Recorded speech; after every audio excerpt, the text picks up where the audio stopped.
алсалар да янарына бізі, брахамазых языкымызы. И я считаю себя гречанкой, я дочь греков. И мои предки все греки, я так считаю. А диалект мой – один из диалектов греческого языка. Ну вот так я привыкла считать и так считаю.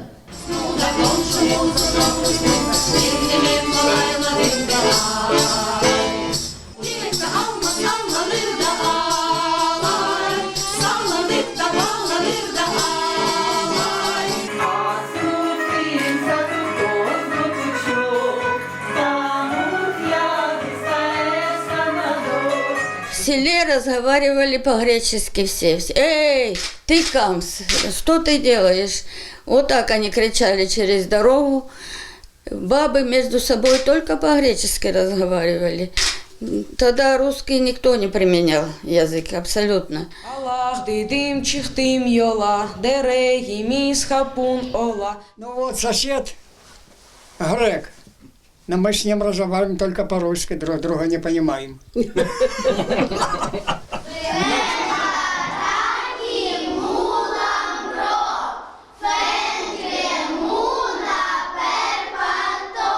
Но дело все в том, что у нас нет своего алфавита, нет у нас грамматики своей, так сказать, нет.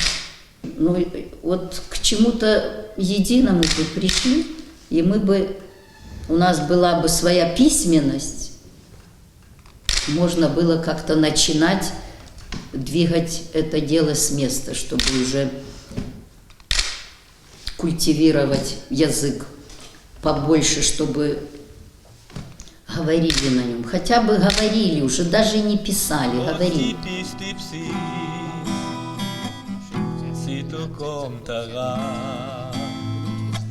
Τώρα στο Ιεροσύλλο